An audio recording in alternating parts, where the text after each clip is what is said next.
கிறிஸ்துவுக்குள் அன்பானவர்களே, உங்களை இயேசுவின் நாமத்தினால் நான் வாழ்த்துகிறேன். இந்த நாளிலும் மத்தேயு 9வது அதிகாரத்தில் வருகின்ற 10வது 11வது வசனத்தை குறித்து நாம் பார்க்க போகிறோம். இயேசு கிறிஸ்து அவர் அவரோட வீட்டில் அவர் சாப்பிட்டுக்கிட்டு இருக்கும்போது ஆயக்காரர்களும் பாவிகளும் அவர் கூட வந்து பந்தி இருக்கிறாங்க, சாப்பிட்றாங்க. அப்போது இந்த பரிசேயர்களும் சதுசேயர்களும் என்ன பண்ணுறாங்க, இதை பார்த்துக்கிட்டே இருந்துட்டு, ஏன்னா அவங்கெல்லாம் வந்து பெரிய பரிசுத்தவான்கள்னு அவங்களுக்கு மனசில் நினப்பில்ல. அதனால் அவங்க தான் வந்து தெய்வத்துக்கு அடுத்தது மாதிரி கர்த்தருக்கு அடுத்த நிலமையிலன்ற நினப்பில் இருக்கிறவங்க. அதனால இவரை பார்த்து கேட்குறாங்க, ஏய் என்ன உங்களோட இவர் வந்து எந்நேரம் பாவிகளோடையும் ஆயக்காரனோடையும் உட்காந்து சாப்பிட்டுக்கிட்டு இருக்கிறாரு அப்படின்னு சொல்லி கேட்குறாங்க. அதை வந்து சீஷர்கள் இயேசு கிறிஸ்துவிடம் சொல்கிறாங்க. இந்த மாதிரி அவங்க சொல்கிறாங்க அப்படின்னு சொன்னோடனே அதற்கு ஆண்டவர் சொல்கிறாரு, நீ பலியை அல்ல நீதியை நான் விரும்புகிறேன். பார்த்தீங்களா, பலி மேலே எனக்கு ஆசை இல்லை, நான் நீதியையும் இரக்கத்தையும் நான் வந்து விரும்புகிறேன் என்பதை நீங்கள் தெரிந்து கொள்ளுங்கள்ன்ற சொல்கிறாரு. பிணியாளிக்கு வைத்தியன் வேண்டியதே அன்றி சுகம் உள்ளவர்களுக்கு வேண்டியதில்லை. இவரோட பதிலை பாருங்களேன், எவ்வளோ ஒரு அருமையான பதிலாக இருக்குன்னு. நாமும் இவரிடம் இருந்து பேசுவதற்கு கற்றுக்கொள்ள வேண்டும் பிரியமானவர்களே. என்ன அழகாக அவங்க கேட்ட கேள்வி வேறு. எப்போ பாரு என்னடா பாவிகளோடையே இவர் உட்காந்துக்கிட்டு இருக்கிறாரு அப்படின்னு சொன்னால் நம்ம என்ன பதில் சொல்லியிருப்போம். ஆனால் அவர் சொல்கிறாரு, பிணியாளிகளுக்கு வைத்தியன் வேண்டியதே அன்றி மற்றபடி அல்ல. அப்படின்னா என்ன அர்த்தம்? உடம்பு சுகம் இல்லாதவங்க தானேப்பா டாக்டர்கிட்ட போகணும். அது மாதிரி என்னட்ட நீதிமான் எதுக்கு வர்றாங்க? பாவி தானே வரணும். பாவி அதுக்கு சொல்கிறாரு, நீதிமான்களை அல்ல பாவிகள் மனம் திரும்புவதற்கே நான் வந்திருக்கிறேன். அல்லேலூயா. அதனால தான் இயேசு கிறிஸ்து பாவிகளோடையே இருக்கிறார். அவர் ஆயக்காரனை பார்த்து கூப்பிட்றாரு, நான் உன் வீட்டுக்கு வரணுன்றார். பாருங்க, அவன் ஒரு புள்ளை, அவன் வந்து ஆயக்காரன்.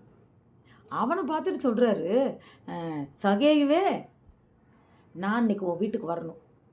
அவன் வந்து மகாபாவி, ஏமாத்துறவன், இந்த டேக்ஸை கலெக்ட் பண்ணுறேன்னு நிறையா பணத்தை கொள்ளை எடுக்கிறவன், யாருக்கும் 10 பைசா கொடுக்காதவன். அப்போது அவனை பார்த்து சொன்னான், இன்னைக்கு உன் வீட்டுக்கு வரேன். ஏன் தெரியுமா? இயேசு வந்த வீட்டில் ரட்சிப்பு, சந்தோஷம், சமாதானம். அப்போ அவன் வாங்கன்னு சந்தோஷமாக கூட்டிகிட்டு போகிறான். அப்போ அங்கே என்னன்னு சொல்கிறாரு, அவர் பிரசங்கம் பண்ணுறார். மனம் திரும்புதலுக்கேற்ற பிரசங்கத்தை அவனோடு பேசியிருப்பார். அப்போ அவன் சொல்கிறான், நான் வந்து யாரிடமாவது அநியாயமாய் நான் வாங்கியிருந்தேன்னா அதை நாளத்தனையாக கொடுத்துட்றேன்றான். உடனே மனம் திரும்புகிறான், இம்மீடியட்டாக மனம் திரும்புகிறான். அப்போ ஆண்டவர் சொல்கிறாரு, இன்றைக்கு இந்த வீட்டுக்கு ரட்சிப்பு வந்தது. ஹல்லேலூயா. அப்போது நம்ம மனம் திரும்புறது மிக மிக அவசியம் பிரியமானவர்களே. இயேசு கிறிஸ்து ஏன் நம்ம ஏன் இயேசு கிறிஸ்துவை சொந்த ரட்சகராக ஏற்றுக்கொண்டோம்? நாம் மனம் திருந்தி தேவனுடைய பிள்ளைகளாய் பரிசுத்த வாழ்க்கை அவர் வழியில் நம்ம வாழணும். நானே வழி, நானே சத்தியம், நானே ஜீவன் சொன்னார்ல, அவர் வழியில் வாழணும். அவர் சொல்கிறாரு, நானே நல்ல மேய்ப்பன் தன் ஆடுகளுக்காய் ஜீவனை கொடுக்கிறான். மேய்ப்பன் எப்படி மேய்க்கிறாரு? அந்த ஆடுகளை எப்படி கரவல் ஆடுகளை நடத்தி கூட்டிகிட்டு போகிறாரு. நல்ல மேய்ப்பன் ஆடுகளை வேறு வழியில் விட்டுற மாட்டார், பத்திரமா கூட்டிகிட்டு போவாங்க. அந்த ஆடுக்கு ஏதாவது ஒரு கரெக்டாக அதுக்கு ஆகாரம் புசித்து தண்ணியை கொடுத்து அதை நல்லா திருப்தியாய் அதுக்கு ஆகாரத்தை உணவையும் கொடுத்து அவர் அதை சாயந்தரமானவொடனே வீட்டுக்கு கூட்டிகிட்டு எங்கனாலும் காணா போச்சுன்னா சத்தம் போட்டு தேடி போய் அதை கண்டுபிடிச்சி, அது ஒருவேளை ஓடுறேன்னு கீழே விழுந்து அது காலு கீழே ஒடிஞ்சிருந்ததுன்னா அதை தூக்கி தோளில் போட்டுட்டு அவர் நடந்து வருவார். இப்படித்தான் பாவியாகிய நம்மளை நம் தேவன் நடத்துகிறார்.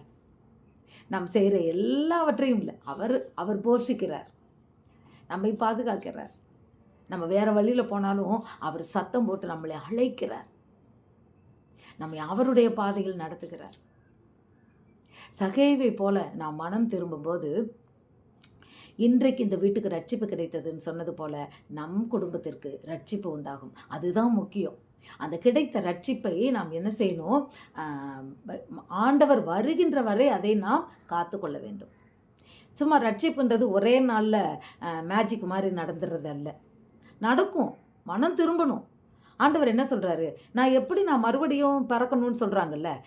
நான் மறுபடியும் பிறக்கணும்னு சொல்லும்போது நிக்கதேமு சொல்றான், "நான் பொறந்துட்டு இவ்வளோ பெரிய மனுஷனாயிட்டேனே, நான் எப்படி மறுபடியும் ஒரு அம்மாவோட வயித்துக்குள்ள போய் திருப்பி எப்படி நான் பொறக்கறதுன்னு?" அப்ப அவர் சொல்றாரு, "நீ வந்து ஒரு ஆசாரியனா இந்த மாரி இருந்தும் கூட உனக்கு வந்து தெரியலையேப்பா. மறுபடியும் பிறக்கிறதுன்றது என்ன அனுபவம்? காற்றை பார்க்கிறல்ல, காற்று இருக்கிறது கண்ணுக்கு தெரியலைல்ல, அதுபோல் தான் ஒரு மனிதன் மறுபடியும் பிறப்பது தெரியாது." ஆனா அவன் என்ன ஆயிருப்பான்? ஒருவன் கிறிஸ்துவுக்குள்ள இருந்தால் புது சிருஷ்டியாகிறான். பழையவனைகள் எல்லாம் ஒழிந்தன, எல்லாம் புதிதாய் மாறின. முன்னால குடிக்கிறவனா இருப்பான், இப்ப குடிக்கிறவனா குடிக்கிருக்க மாட்டான். அவன் மறுபடியும் பிறந்திருந்தா, முன்னால மனைவியை அடிக்கிறவனா இருப்பான், இப்ப மனைவியை அடிக்க மாட்டான். அதுக்கு முன்னாடி குடிக்கிறவனா இருந்தா யாருக்கும் எதுவும் கொடுக்க மாட்டான், நன்மை செய்ய மாட்டான். ஆனா அவன் மனம் திரும்பின உடனே அவன் நன்மை செய்வான். அதுக்கு முன்னாடி சர்ச்சுக்கே போக மாட்டான், பைபிளே படிக்க மாட்டான். ஆனா மனம் திரும்பின பிறகு தேவனுடைய சத்தியத்தை இரவும் பகலும் தியானிப்பான். இடைவிடாது வாரம் தவறாது தேவனுடைய ஆலயத்துக்கு போவான், தேவனை தொழுது கொள்ளுவான். அதுக்கு முன்னாடி ஆண்டவர் சொல்றதெல்லாம் கேட்க மாட்டான், அந்த தான் போன போக்குல போவான். ஆனா ரட்சிப்பு என்று வந்து அவன் மனம் திரும்பின பிறகு அவன் கர்த்தருடைய சத்தத்துக்கு கீழ்ப்படிந்து அவருடைய சத்தியத்தின்படி நடப்பான். அவர் சொல்றாருல, சத்துருக்களை சிநேகியுங்கள், உங்களை பகைப்பவரை ஆசீர்வதிங்கள்னு, அந்த வழியில நடப்பான். அதுக்கு முன்னாடி பார்த்தா கத்தி எடுத்துக்கிட்டு பெரிய ஒரு இவனா திரிவான். நம்ம கார்த்திக் கமாலியல் ஐயா சாட்சி சொல்லுவார், நான் காலேஜுக்கு போகும்போதெல்லாம் கல்லூரிக்கு போகும்போதெல்லாம் மறைச்சி வச்சுருப்பேன் ஒரு கத்தியன்னு. இன்றைக்கி பார்த்தீங்களா அவர் மனம் திரும்பினவனை எப்படி பிரசங்கம் பண்ணுறாருன்னு. இதுதான் ரட்சிப்பின் அடையாளம். ஹல்லேலூயா. இதுபோல் நான் மனம் திரும்பும்படியாய் தான் அவர் பாவிகளோடையே இருக்கிறார், நம்ம கூடயே இருக்கிறார். நம்ம கூடயே இருந்துட்டு மறுபடியும் பாவியாவே வாழ முடியுமா? இந்த புதிய வருடத்துக்குள் யாராவது இன்னும் இதை வீடியோ பார்க்கிறவர்கள் யாராவது இன்னும் எனக்கு ரட்சிப்புன்றது என்னன்னு தெரியல, நான் இன்னும் மனம் திரும்பலை, நான் அப்படியே தான் இருக்கேன் அப்படின்னு இருந்தால், இன்றைக்கு உங்களை பார்த்து தான் இயேசு சொல்லுகிறார், இன்றைக்கு பரலோக ராஜ்யம் சமீபமாயிற்று, மனம் திரும்புங்கள். இந்த புது வருஷத்துக்குள்ள நீங்க மனம் திரும்புங்க. வரப்போற கிறிஸ்துமஸ் நாட்கள்ல உங்களை ஞானஸ்நானத்துக்கு ஒப்பு கொடுங்க. பிதா குமாரன் பரிசுத்த ஆவியின் திரியேக நாமத்தினால நீங்கள் இயேசுவுக்குள் மரித்து மீண்டும் நீங்கள் புதிதாய் பிறக்குங்கள். புதிதாய் பிறந்த குழந்தை என்ன செய்யும்? பால் குடிக்கும். அப்போ பால் குடித்தாதான் அது நடக்கும், ஓடும். அப்போது நீங்கள் புதுசாக பிறந்த உடனே ஞானப்பால், என்ன ஞானப்பால்? இதோ வேதமாகிய சத்திய வேதமாகிய இந்த ஞானப்பாலை நாம் பருக வேண்டும். ஒவ்வொரு நாளும் இந்த ஞானப்பாலை நாம் குடிக்கும்போது நம்ம என்ன செய்வோம்? நடப்போம், தவழுவோம், நடப்போம், அப்புறம் ஓடுவோம். எங்கே ஓடுவோம்? கிறிஸ்துவுக்காய் ஓடுவோம். அதுதான் உண்மையான மனம் திரும்புதல், ரட்சிப்பு.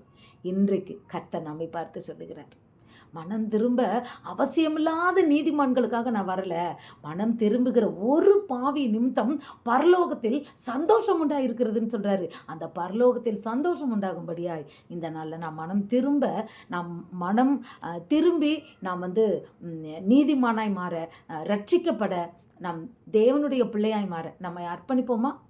God bless you.